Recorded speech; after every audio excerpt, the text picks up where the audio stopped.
the Yellow Dwarf. Once upon a time there lived a queen who had been the mother of a great many children, and of them all only one daughter was left, but then she was worth at least 1,000. Her mother, who, since the death of the king her father, had nothing in the world she cared for so much as this little princess, was so terribly afraid of losing her that she quite spoiled her, and never tried to correct any of her faults.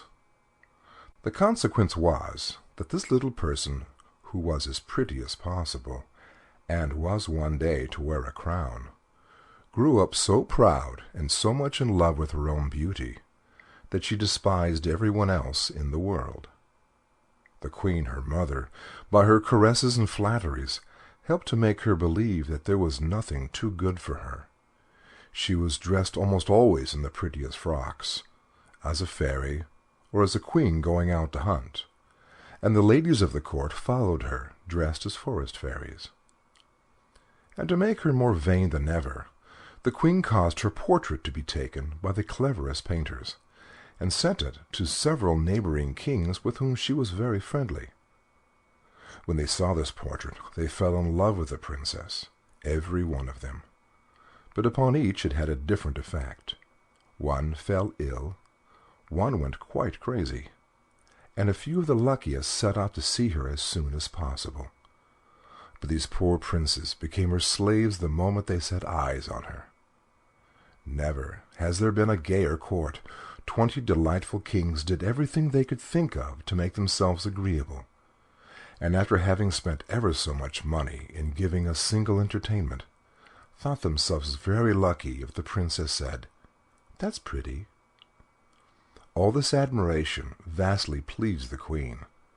Not a day passed but she received 7,000 or 8,000 sonnets, and as many elegies, madrigals, and songs, which were sent her by all the poets in the world. All the prose and all the poetry that was written just then was about Bellissima, for that was the princess's name, and all the bonfires that they had were made of these verses, which crackled and sparkled better than any other sort of wood. Bellissima was already 15 years old, and every one of the princes wished to marry her. But not one dared say so. How could they, when they knew that any one of them might have cut off his head 5 or 6 times a day just to please her, and she would have thought it a mere trifle, so little did she care. You may imagine how hard-hearted her lovers thought her, and the queen, who wished to see her married, did not know how to persuade her to think of it seriously. "Bellissima," she said, "I do wish you would not be so proud. What makes you despise all these nice kings? I wish you to marry one of them, and you do not try to please me." "I am so happy," Bellissima answered. "Do leave me in peace, madam. I don't want to care for anyone." "But you would be very happy with any of these princes," said the queen, "and I shall be very angry if you fall in love with anyone who is not worthy of you." But the princess thought so much of herself that she did not consider any one of her lovers clever or handsome enough for her, and her mother, who was getting really angry at her determination not to be married, began to wish that she had not allowed her to have her own way so much. At last, not knowing what else to do, she resolved to consult a certain witch who was called the Fairy of the Desert. Now this was very difficult to do, as she was guarded by some terrible lions. But happily the queen had heard a long time before that whoever wanted to pass these lions safely must throw to them a cake made of millet flour, sugar candy, and crocodile's eggs. This cake she prepared with her own hands, and putting it in a little basket, she set out to seek the fairy. But as she was not used to walking far, she soon felt very tired and sat down at the foot of a tree to rest, and presently fell fast asleep. When she awoke, she was dismayed to find her basket empty. The cake was all gone, and to make matters worse, at that moment she heard the roaring of the great lions, who had found out that she was near, and were coming to look for her. "What shall I do?" she cried. "I shall be eaten up." and being too frightened to run a single step, she began to cry, and leaned against the tree under which she had been asleep. Just then she heard someone say, She looked all around her, and then up the tree, and there she saw a little tiny man who was eating oranges. "Oh, Queen," said he, "I know you very well, and I know how much afraid you are of the lions, and you are quite right, too, for they have eaten many other people, and what can you expect, as you do not have any cake to give them?" "I must make up my mind to die," said the poor Queen. "Alas, I should not care so much if only my dear daughter were married." "Oh, you have a daughter," cried the Yellow Dwarf, who was so called because he was a dwarf, and had such a yellow face, and lived in the orange tree. "I'm really glad to hear that, for I've been looking for a wife all over the world. Now, if you will promise that she shall marry me, not one of the lions, tigers, or bears shall touch you." The Queen looked at him, and was almost as much afraid of his ugly little face as she had been of the lions before, so that she could not speak a word. "What? You hesitate, madam?" cried the dwarf. "You must be very fond of being eaten alive." And as he spoke, the Queen saw the lions, which were running down a hill toward them. Each one had 2 heads, 8 feet, and 4 rows of teeth, and their skin was as hard as turtle shells, and were bright red. At this dreadful sight, the poor Queen, who was trembling like a dove when it sees a hawk, cried out as loud as she could, "Oh, dear dwarf, Bellissima shall marry you." "Oh, indeed," he said disdainfully. "Bellissima is pretty enough, but I don't particularly want to marry her. You can keep her." "Oh, noble sir," said the Queen in great distress, "do not refuse her. She is the most charming princess in the world." "Oh, well," he replied, "out of charity I will take her, but be sure and don't forget that she is mine." As he spoke, a little door opened in the trunk of the orange tree. In rushed the Queen, only just in time, and the door shut with a bang in the faces of the lions. The Queen was so confused that at first she did not notice another little door in the orange tree, but presently it opened, and she found herself in a field of thistles and nettles. It was encircled by a muddy ditch, and a little further on was a tiny thatched cottage, out of which came the Yellow Dwarf with a very jaunting air. He wore wooden shoes and a little yellow coat, and as he had no hair and very long ears, he looked altogether a shocking little object. "I am delighted," he said to the Queen, "that as you are to be my mother-in-law, you should see the house in which your Bellissima will live with me. With these thistles and nettles she can feed a donkey which she can ride whenever she likes. Under this humble roof no weather can hurt her. She will drink the water of this brook, and eat frogs which grow very fat about here. And then she will have me always with her, handsome, agreeable, and gay as you see me now. For if her shadow stands by her more closely than I do, I shall be surprised." The unhappy Queen, seeing all at once what a miserable life her daughter would have with this dwarf, could not bear the idea, and fell down insensible without saying a word. When she revived, she found to her great surprise that she was lying in her own bed at home, and what was more, that she had on the loveliest lace nightcap that she had ever seen in her life. At first she thought that all her adventures, the terrible lions, and her promise to the Yellow Dwarf that he should marry Bellissima, must have been a dream. But there was the new cap with its beautiful ribbon and lace to remind her that it was all true, which made her so unhappy that she could neither eat, drink, nor sleep for thinking of it. The princess, who, in spite of her wilfulness, really loved her mother with all her heart, and was much grieved when she saw her looking so sad, and often asked her what was the matter.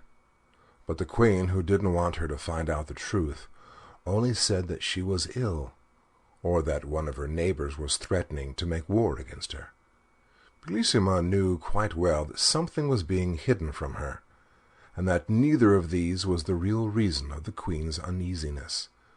So she made up her mind that she would go and consult the fairy of the desert about it, especially as she had often heard how wise she was, and she thought at the same time she might ask her advice as to whether it would be as well to be married or not. So, with great care, she made some of the proper cake to pacify the lions, and one night went up to her room very early, pretending that she was going to bed.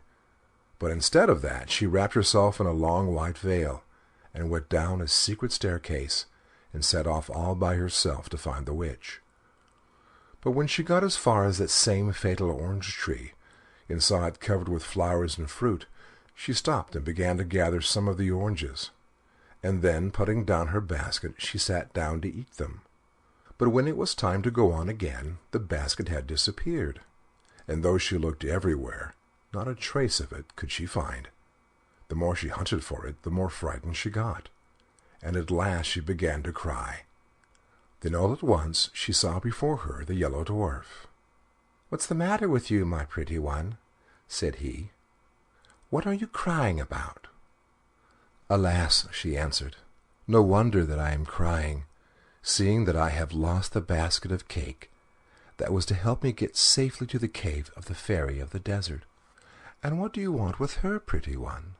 said the little monster. "For I am a friend of hers, and, for the matter of that, I am quite as clever as she is."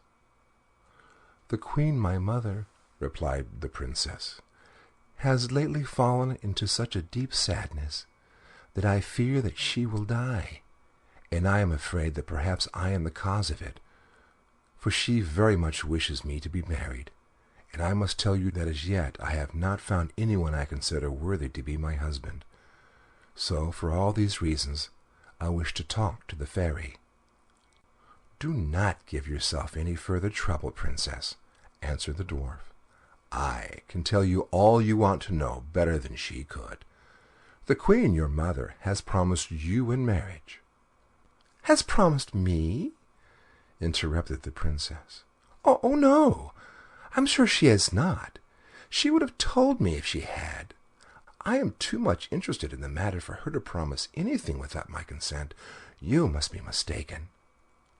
"Beautiful princess," cried the dwarf suddenly, throwing himself on her knees before her, "I flatter myself that you will not be displeased at her choice when I tell you that it is to me she has promised the happiness of marrying you." "You?" cried Bellissima, starting back. "My mother wishes me to marry you? How can you be so silly as to think such a thing?" "It isn't that I care much to have that honor," cried the dwarf angrily. "But here are the lions coming. They'll eat you up in 3 mouthfuls, and there will be an end of you and your pride." And indeed, at that moment, the poor princess heard the dreadful howls coming nearer and nearer. "What shall I do?" she cried. "Must all my happy days come to an end like this?" The malicious dwarf looked at her and began to laugh spitefully. "At least," said he, "you have the satisfaction of dying unmarried. A lovely princess like you must surely prefer to die rather than be the wife of a poor little dwarf like myself." "Oh, don't be angry with me," cried the princess, clasping her hands. "I'd rather marry all the dwarfs in the world than to die in this horrible way." "Look at me well, princess, before you give me your word," said he. "I don't want you to promise me in a hurry." "Oh," cried she, "the lions are coming! I have looked at you enough. I am so frightened. Save me this minute, or I shall die of terror." Indeed, as she spoke, she fell down insensible, and when she recovered, she found herself in her own bed at home. How she got there she could not tell, but she was dressed in the most beautiful lace and ribbons, and on her finger was a little ring, made of a single red hair, which fitted so tightly Try as she might, she could not get it off.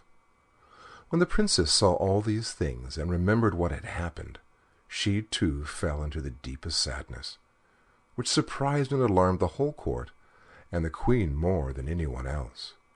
100 times she asked Bellissima if anything was the matter with her, but always she said that there was nothing. At last the chief men of the kingdom, anxious to see the princess married, sent to the queen to beg her to choose a husband for her as soon as possible.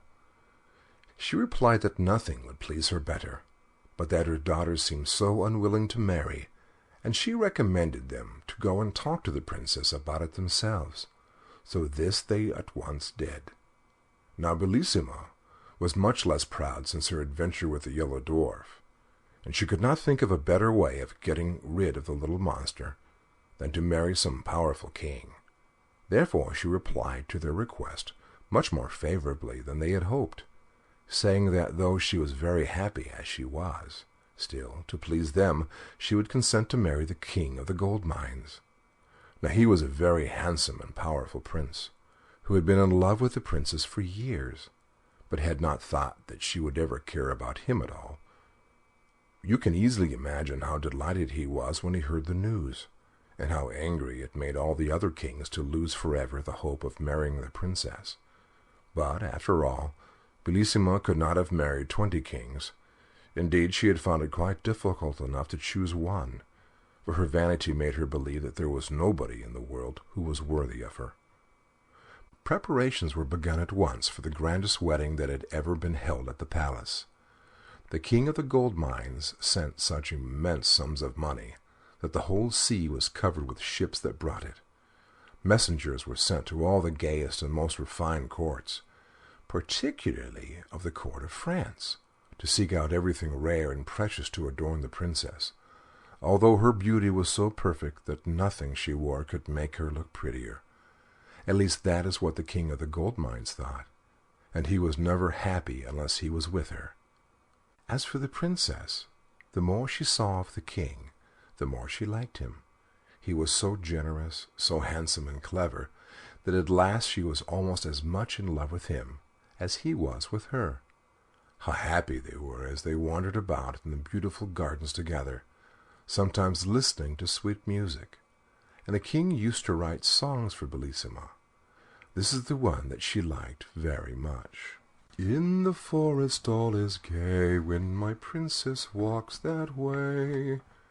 All the blossoms then are found downward fluttering to the ground, hoping she may tread on them, and bright flowers on slender stem gaze up at her as she passes, brushing lightly through the grasses.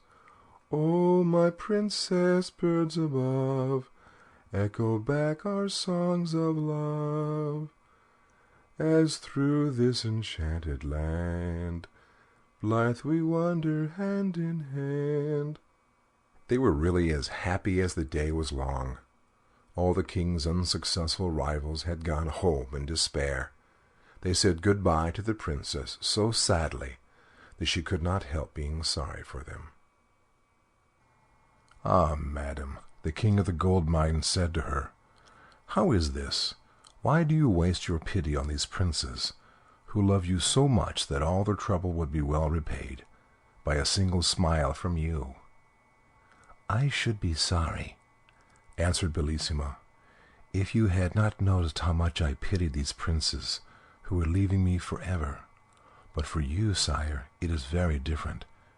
You have every reason to be pleased with me, but they are going sorrowfully away, so you must not grudge them my compassion."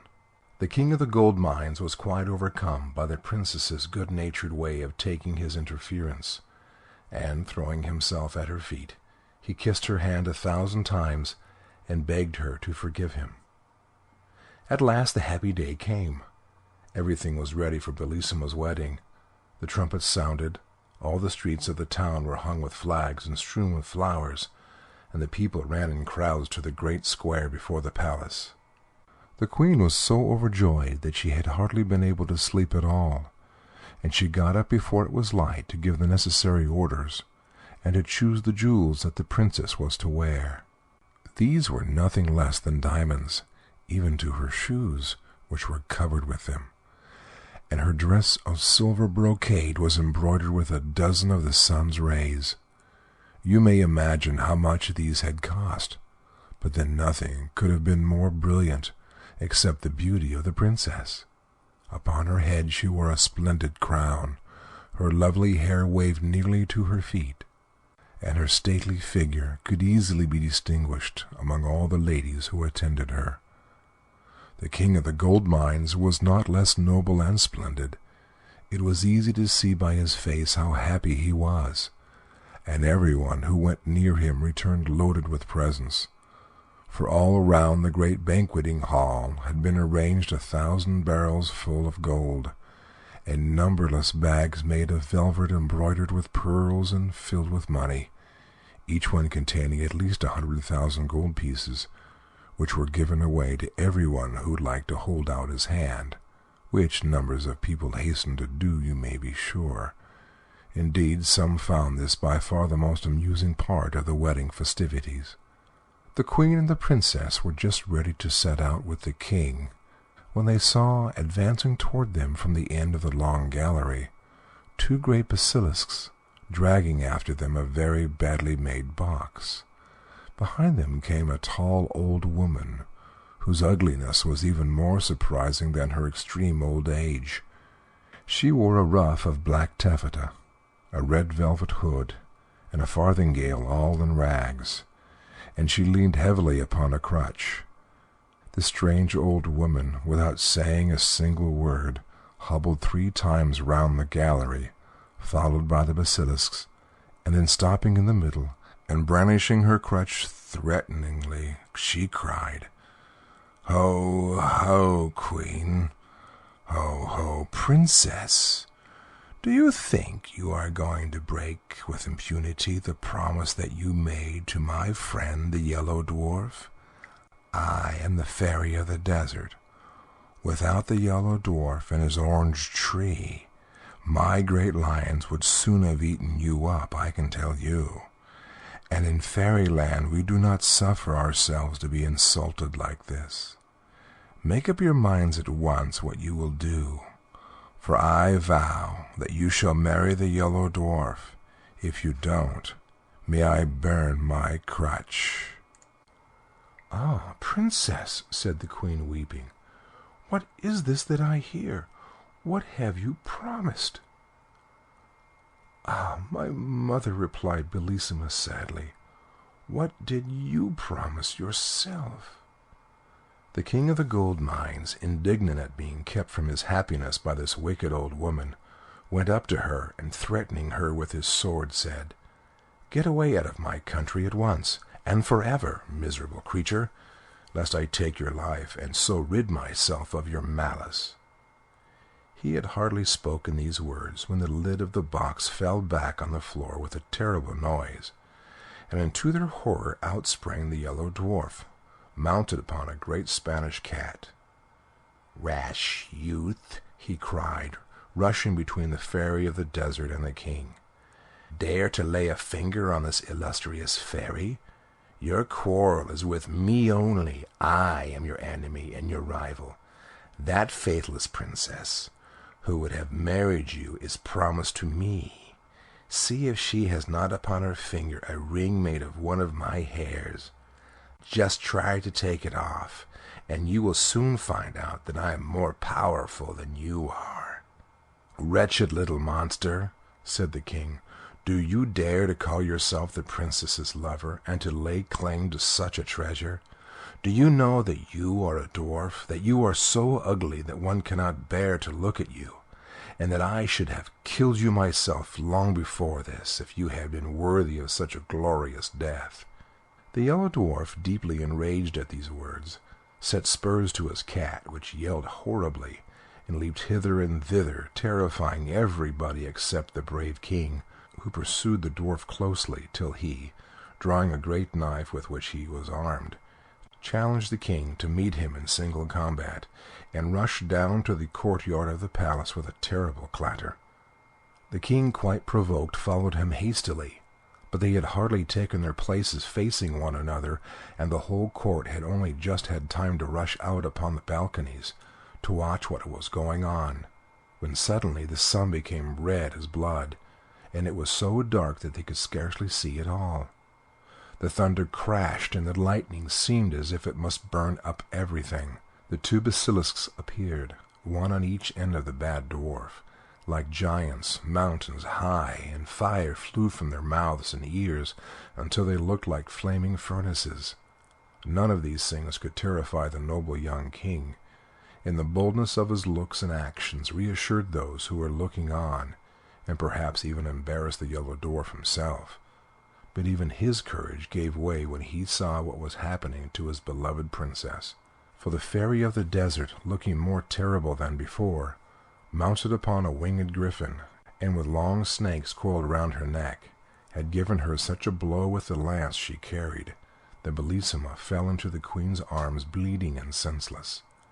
Her fond mother, feeling as much hurt by the blow as the princess herself, uttered such piercing cries and lamentations that the king, hearing them, entirely lost his courage and presence of mind. Giving up the combat, he flew toward the princess to rescue her or die with her, but the Yellow Dwarf was too quick for him. Leaping with the Spanish cat upon the balcony, he snatched Bellissima from the queen's arms, and before any of the ladies of the court could stop him, he had sprung upon the roof of the palace and disappeared with his prize. The king, motionless with horror, looked on despairingly at this dreadful occurrence, which he was quite powerless to prevent. And to make matters worse, his sight failed him. Everything became dark, and he felt himself carried along through the air by a strong hand. This new misfortune was the work of the wicked fairy of the desert, who had come with the Yellow Dwarf to help him carry off the princess, and had fallen in love with the handsome young king in the gold mines directly she saw him. She thought that if she carried him off to some frightful cavern and chained him to a rock, then the fear of death would make him forget Bellissima and become her slave. So, as soon as they reached the place, she gave him back his sight, but without releasing him from his chains, and by her magic power she appeared before him as a young and beautiful fairy, and pretended to have come there quite by chance. "What do I see?" she cried. "Is it you, dear prince? What misfortune has brought you to this dismal place?"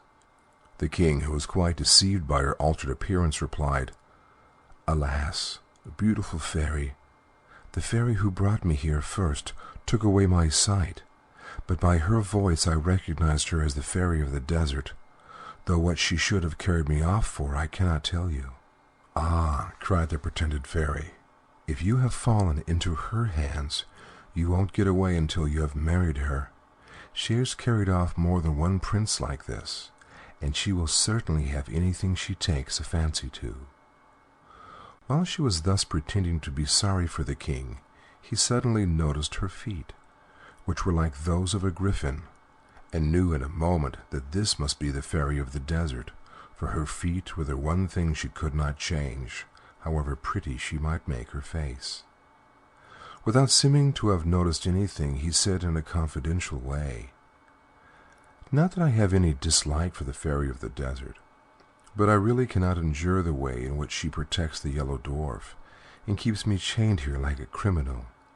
It is true that I love a charming princess, but if the fairy should set me free, my gratitude will oblige me to love her only."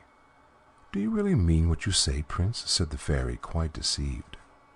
"Surely," replied the prince. "How could I deceive you? You see, it is so much more flattering to my vanity to be loved by a fairy than by a simple princess. But even I am dying of love for her. I shall pretend to hate her until I am set free." The fairy of the desert, quite taken in by these words, resolved at once to transport the prince to a pleasanter place. So making him mount her chariot, to which she had harnessed swans instead of the bats which generally drew it, away she flew with him. But imagine the distress of the prince when, from the giddy height at which they were rushing through the air, he saw his beloved princess in a castle built of polished steel, the walls of which reflected the sun rays so hotly that no one could approach it without being burned to a cinder. Bellissima was sitting in the thicket by a brook, leaning her head upon her hand and weeping bitterly. But just as they passed, she looked up and saw the king and the fairy of the desert. Now the fairy was so clever that she could not only seem beautiful to the king, but even the poor princess thought her the most lovely being that she had ever seen. "What?" she cried. "Was I not unhappy enough in this lonely castle, to which that frightful yellow dwarf brought me? Must I also be made to know that the king of the gold mines ceased to love me as soon as he lost sight of me? But who can my rival be, whose fatal beauty is greater than mine?" While she was saying this, the king, who really loved her as much as ever, was feeling terribly sad at being so rapidly torn away from his beloved princess. But he knew too well how powerful the fairy was to have any hope of escaping from her except by great patience and cunning. The fairy of the desert had also seen Bellissima, and she tried to read in the king's eyes the effect that this unexpected sight had had upon him. "No one can tell you what you wish to know better than I can," said he. "This chance meeting with an unhappy princess for whom I once had a passing fancy, before I was lucky enough to meet you, has affected me a little, I admit. But you are so much more to me than she is, that I would rather die than leave you." "Ah, Prince," she said, "can I believe that you really love me so much?" "Time will show, madam," replied the king. "But if you wish to convince me that you have some regard for me, do not, I beg of you, refuse to aid Bellissima." "Do you know what you are asking?" said the fairy of the desert, frowning and looking at him suspiciously. "Do you want me to employ my art against the Yellow Dwarf, who is my best friend, and take away from him a proud princess, whom I can but look upon as a rival?" The king sighed, but made no answer. Indeed, what was there to be said to such a clear-sighted person? At last they reached a vast meadow, gay with all sorts of flowers. A deep river surrounded it, and many little brooks murmured softly under the shady trees, where it was always cool and fresh. A little way off stood a splendid palace, the walls of which were of transparent emeralds. As soon as the swans which drew the fairy's chariot had alighted under a porch which was paved with diamonds and had arches of rubies, they were greeted on all sides by thousands of beautiful beings, who came to meet them joyfully, singing these words: "When love within a heart would reign, useless to strive against him 'tis. The proud but feel a sharper pain, and make a greater triumph his." The fairy of the desert was delighted to hear them sing of her triumphs. She led the king into the most splendid room that can be imagined, and left him alone for a little while, just that he might not feel that he was a prisoner. But he felt sure that she had not really gone quite away, but was watching him from some hiding place. So walking up to a great mirror, he said to it, "Trusty counselor, let me see what I can do to make myself agreeable to the charming fairy of the desert, for I can think of nothing but how to please her." And he at once set to work to curl his hair, and seeing upon a table a grander coat than his own, he put it on carefully. The fairy came back so delighted that she could not conceal her joy. "I am quite aware of the trouble you have taken to please me," said she, "and I must tell you that you have succeeded perfectly already. You see, it is not difficult to do if you really care for me." The king, who had his own reasons for wishing to keep the old fairy in a good humor, did not spare pretty speeches, and after a time he was allowed to walk by himself upon the seashore.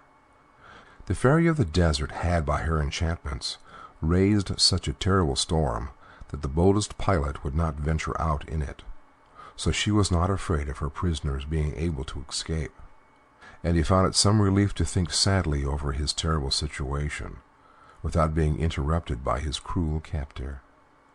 Presently, after walking wildly up and down, he wrote these verses upon the sand with his stick: At last may I upon this shore lighten my sorrow with soft tears.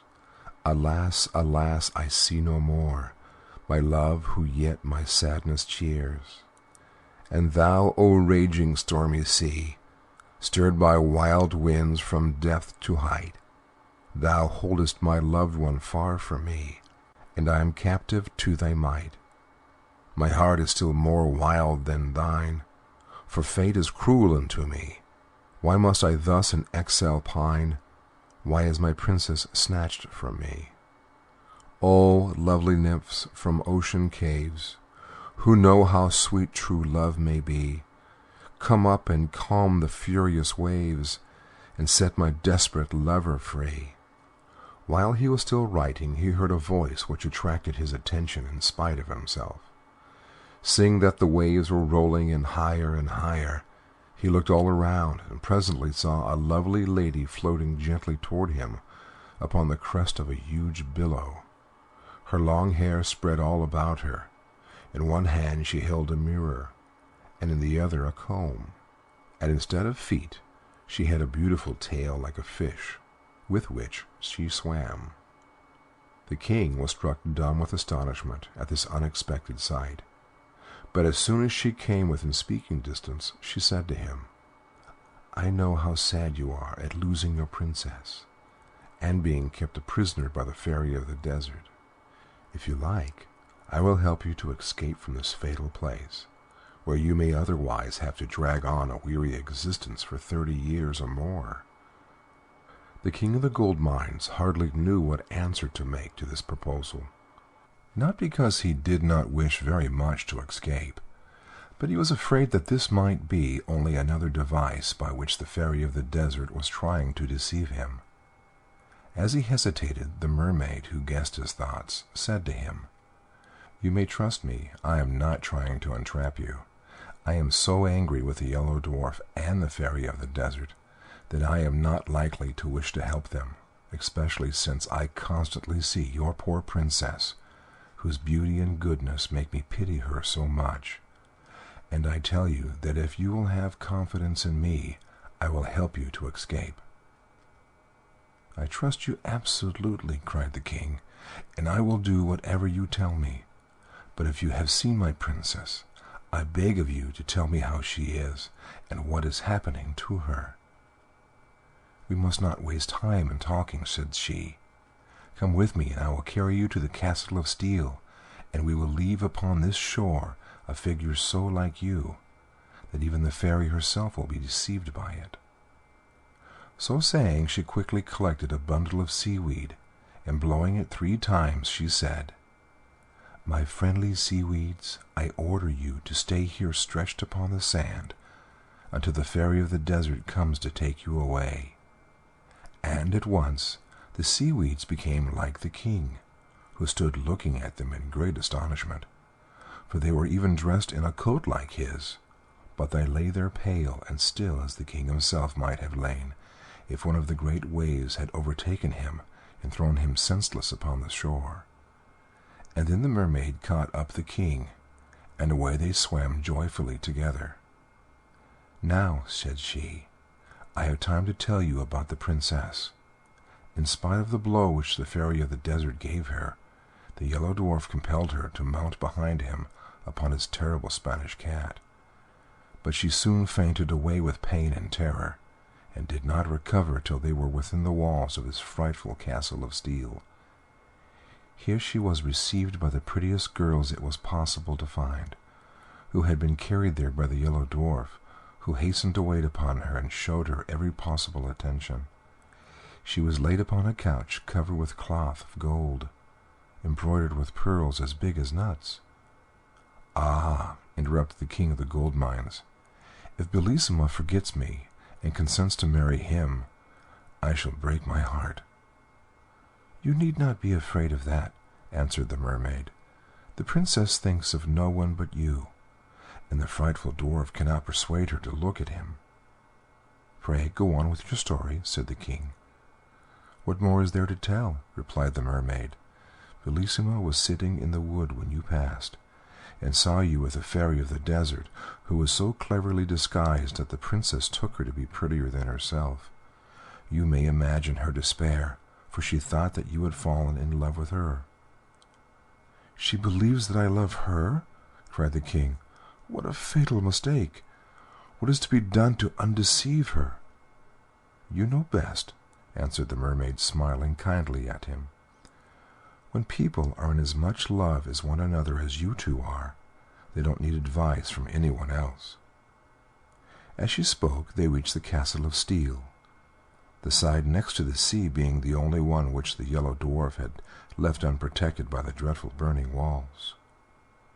"I know quite well," said the mermaid, "that the princess is sitting by the brookside, just where you saw her as you passed. But as you will have many enemies to fight with before you can reach her, take this sword. Armed with it, you may dare any danger and overcome the greatest difficulties. Only beware of one thing, that is, never to let it fall from your hand. Farewell. Now I will wait by that rock, and if you need my help in carrying off your beloved princess, I will not fail you, for the queen, her mother, is my best friend, and it was for her sake that I went to rescue you." So saying, she gave to the king a sword made of a single diamond, which was more brilliant than the sun. He could not find words to express his gratitude, but he begged her to believe that he fully appreciated the importance of her gift, and would never forget her help and kindness. We must now go back to the fairy of the desert. When she found that the king did not return, she hastened out to look for him, and reached the shore with 100 of the ladies of her train, loaded with splendid presents for him. Some carried baskets full of diamonds, other golden cups of wonderful workmanship, and amber, coral, and pearls. Others, again, balanced upon their heads bales of the richest and most beautiful stuffs, while the rest brought fruit and flowers and even birds. But what was the horror of the fairy, who followed this gay troop, when she saw stretched upon the sands the image of the king which the mermaid had made with the seaweeds. Struck with astonishment and sorrow, she uttered a terrible cry, and threw herself down beside the pretended king, weeping and howling and calling upon her 11 sisters, who were also fairies, who came to her assistance.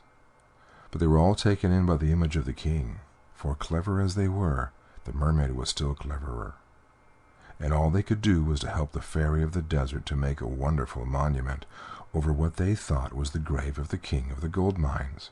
But while they were collecting jasper and porphyry, agate and marble, gold and bronze, statues and devices to immortalize the king's memory, he was thanking the good mermaid and begging her still to help him, which she graciously promised to do as she disappeared. And then he set out for the castle of steel. He walked fast, looking anxiously round him, and longing once more to see his darling Bellissima. But he had not gone far before he was surrounded by 4 terrible sphinxes, who would very soon have torn him to pieces with their sharp talons, if it had not been for the mermaid's diamond sword. For no sooner had he flashed it before their eyes, than down they fell at his feet quite helpless, and he killed them with one blow. But he had hardly turned to continue his search, when he met 6 dragons covered with scales that were harder than iron. Frightful as this encounter was, the king's courage was unshaken, and by the aid of his wonderful sword he cut them in pieces one after the other.